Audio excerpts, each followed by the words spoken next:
potential, this one we have covered. There are only 3 steps. One is the synaptic integration, generation of the initial segment spike, and generation of the propagated signal. The EPSP as well as the IPSP, they are non-propagated. When they crosses the threshold, it becomes the propagated, and then it is called as action potential. Right? We took the example of -2 millivolt. If instead of that -2 total summed up, it happens to be +30, then what is the resting membrane potential of neuron? -70 millivolt. And total summed up EPSP happens to be +30. So it will make it resting membrane potential to -40, -70 -30. It will go to -40 millivolt. And suppose -50 millivolt is the threshold. It has already crossed the threshold, so there will be generation of a potential, that spike potential. Threshold of the initial segment is the lowest. It says if the summated potential is large enough to depolarize the initial segment to the threshold level of about 6 to 10 millivolt, then there will be generation of the potential that is called as initial spike. The magnitude of the initial spike is 30 to 40 millivolt from the threshold. Okay, from the threshold level. So this is the EPSP. Total summed up EPSP makes the generation of the initial spike. If it crosses the initial spike, ultimately there will be generation of the action potential. Okay, and initial spike requires a relatively low degree of depolarization for its own production, but once it gets initiated, it produces a further depolarization of 30 to 40 millivolt by opening up more and more voltage gated sodium channels on the axon hillock. And this is important point to remember. Sodium channels, they are almost maximum in their concentration at the axon hillock as compared to the rest of the body, other part of the soma. So the action potential, most of the times it gets generated on the axon hillock. Axon hillock is, like say, this is the soma and this is the axon. The myelin sheath starts over here. So this connecting point, this part, this is the axon hillock. So once the action potential is generated, it travels in the both direction. Like in the initial slide I said, it travels in both the direction, antidromic as well as prodromic. Okay, in the forward as well as backward. Backward conducted action potential helps to clear the existing EPSP so that the cell is ready to react to the another set of stimuli. Now this is the point. I guess we ended our lecture previously at the inhibition at synapses. Presynaptic inhibition, postsynaptic inhibition, postsynaptic inhibition, presynaptic inhibition, feedback inhibition, feed-forward inhibition. Of the clinical significances in CNS, there are so many multiple connections, and those connections, some of them might be excitatory, some of them might be inhibitory. So the synaptic inhibition, it offers a type of restriction over the neurons and muscles to react properly and appropriately.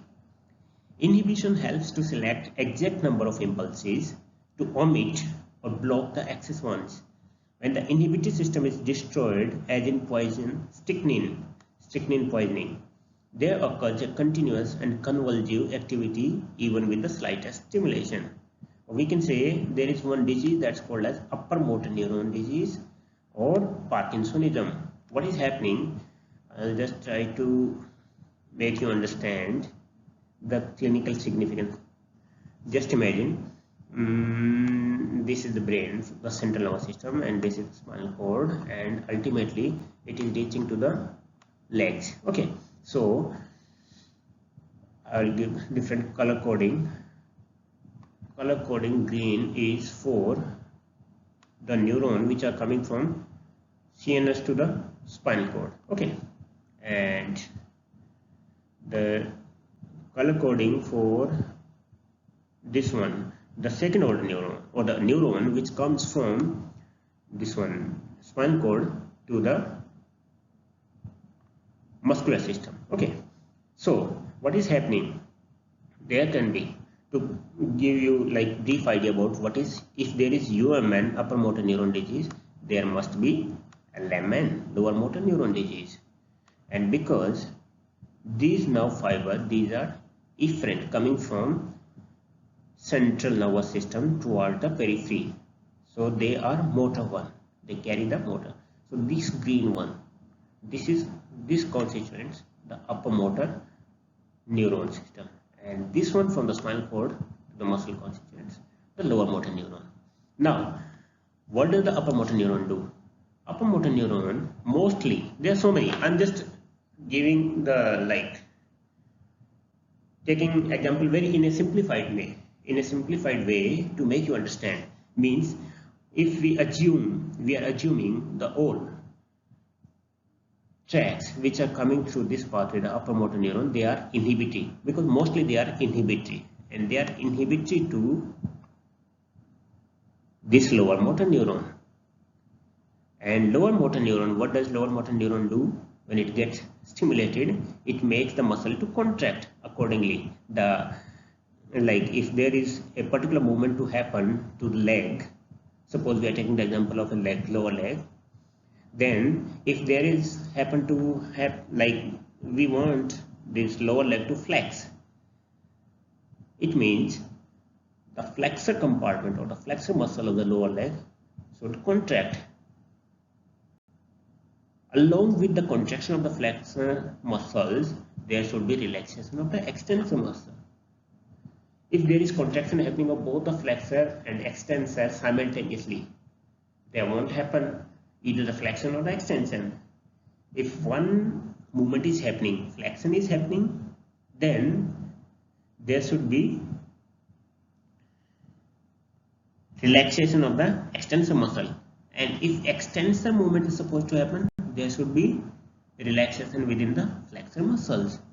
So when suppose we are taking the example of these lower motor neuron going to the flexor compartment, so if it gets stimulated, it will make the flexor muscle to contract, but it has got a boss sitting over the top, and that boss happens to be the upper motor neuron. It is controlling it.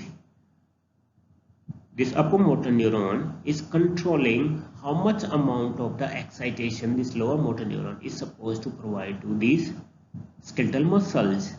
If we remove this boss system, and how this boss system works, it is releasing the inhibitory neurotransmitter. If we remove this boss system, there won't be any inhibition. It will go chaotic.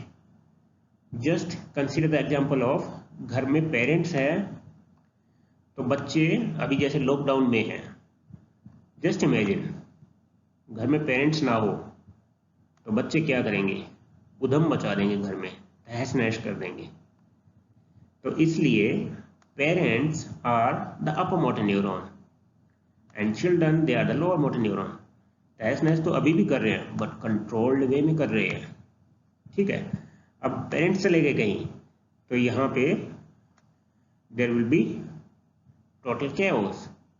So that's why when there is upper motor neuron disease, means there is a lesion in the upper motor neuron, it will become chaotic. So that's what happens in the upper motor neuron disease. In the case of the upper motor neuron disease, the muscles, whether the flexor or the extensor, depending on which nerve fiber is getting stimulated, it will become rigid. As I said, for any particular movement to happen, if we want flexion to happen, there should be relaxation of the extensor compartment. If the extensor movement is supposed to happen, there should be relaxation within the flexor compartment of the muscles. But if there is no relaxation, whether either in the flexor compartment or the extensor compartment, there won't happen any movement. That particular limb will become rigid.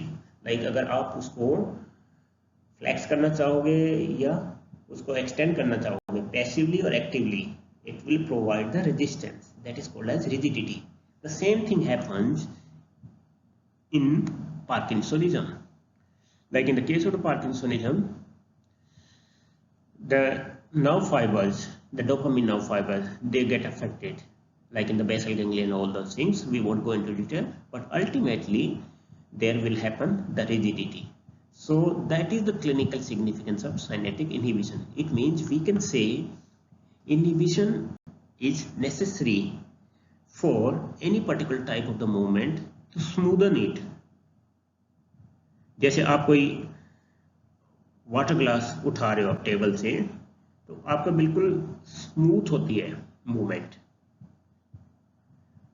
आपका हाथ properly उसी point तक जाएगा smoothly और वापस आएगा।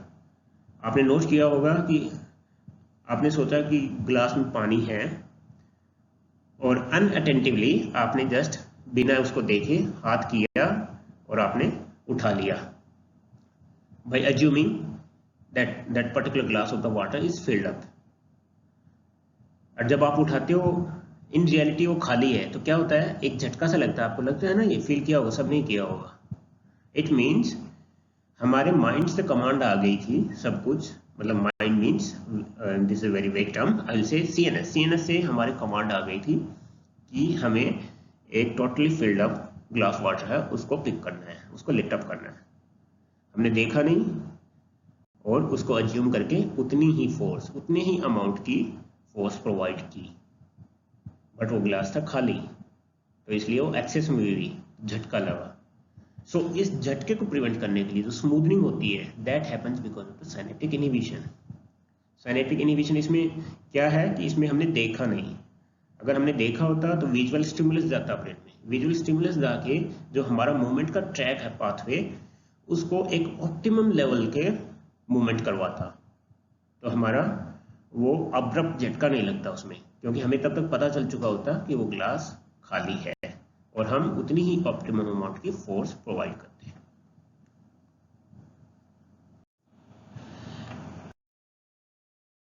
So now coming to